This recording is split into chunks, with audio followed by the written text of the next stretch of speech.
their life savings into a house, right? And only to then understand that a new neighborhood that was built at a higher elevation now has all of their impermeable surface runoff divert into their property that lands in their basement. And every time they Yep. get a significant rainfall, they've now got 4 inches of standing water in their basement, and it's a disaster, right? And so the county, at least here locally, has been kind enough to start creating projects to help offset some of those costs. But what they don't tell people is say you live in that neighborhood at higher elevation, and they may build it on the back portion of your property, but all of a sudden that entire easement becomes your responsibility to be maintained, and it gets written into your deed. And Hmm. then all of a sudden, when it stops working because it hasn't been maintained and somebody has to come out and maintain it, that homeowner with it on their deed then finds out they're responsible for that cost, and it creates an absolute disaster. So to see them being proactive about that and already lining up people to begin maintaining areas that may fall into these types of stormwater remediation projects, I think that is shout out to Ocala for being proactive on that, and being able to spread the wealth with some companies who may not otherwise have been looked at to do that. I think it's a win. Absolutely, because that's what you see a lot. I mean, at least here, Ray. I don't know what you see out there, but a lot of times this is the real commodity lawn care, meaning like the people that have, that can be ultra ruthless on price, number one, right? Because it's a low bid government contract. Number two, they have the admin staff to go through the mountains of paperwork, right? And red tape that it takes to get to these types of opportunities. And so, you know, good on Ocala, right? For making that process open and available for all, right? And, furthermore, is that there's a ton of this work out there. And I hope that other municipalities, other political subdivisions, schools, whatever it is, will take notice of this and try to do a little bit more because $900,000. That's one town. That's Ocala is not that big, right? I mean, there's towns around here, Ray, where it's literally millions of dollars, right? Yeah. In mowing and landscape work and all this other stuff. It's every year.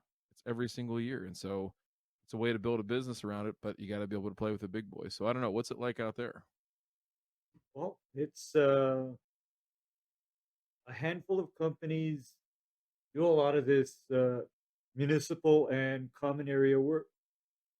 But my word to them is people, it's about time you come into the 21st century and step up your game because I think earlier today I kind of made a joke because somebody was talking about some island. I think it was like either Tahiti or Fiji. And I told them, you know what? Uh, area maintenance there is done with string trimmers and machetes. And Hawaii is not much different. Well, hopefully, with the Where advent of robots, robot technologies that can now hug hills and all this fun stuff, hmm it may give people some flexibility to kind of create a new market that may not otherwise have existed. But I think it's great that if I think it's one of those things. It's one of those maintenance practices that every city needs to budget for. Not every city does budget for, and then they get caught with their pants down, especially if you're in an area with high rainfall or poor drainage, or multiple elevations, or with lots of large impermeable surfaces being installed and low infiltration rates of your soil structure below. You have to start budgeting for this, otherwise, eventually you have to pay for it. It's going to come out, and you can either pay the cost of maintenance or you could pay the construction costs. And we all know what's more expensive, to maintenance something or to build it out, right? Or to compensate for gosh, damages. Yeah. Because Oh yeah. I think both of you have seen what happens when a flood control channel overflows. Because in the last, I want to say, 5 years in Hawaii, hmm that has happened a number of times with catastrophic results. I'm talking about people having floodwater a foot high in their houses, and entire streets go from pavement to all the vehicles on that road shoved down to one side, and the entire roadway, covered in a foot or so of mud. And Jeez. the cause of that, Ryan, is not maintaining your stormwater or drainage area, retention areas. They're not being Mhm. maintained, so they're overgrown with brush and vegetation, so the water doesn't flow the way it's supposed to, and instead it backs up and it causes catastrophic damage.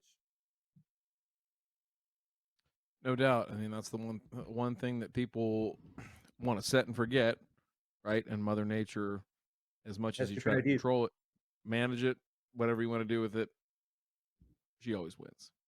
Always. Well, Well, boys, this has been great. gosh, I think somehow we made it through. Thank goodness. I was concerned there about midway through. I was like, boys, I struggling here, but I did it. We did it. We did it. I just one more time. I want to say thank you to J Pink for making all this a yes, reality. Like yes. life Thank you, changing thank you, thank you. experience. For those of you that don't want to end the party yet, we've still got to pick a title for the show. Head on over to the thread in the Discord.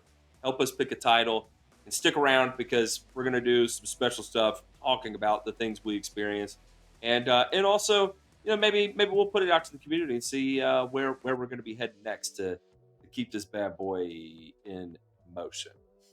All right, y'all. Y'all have a good one. We'll catch you on the flip side.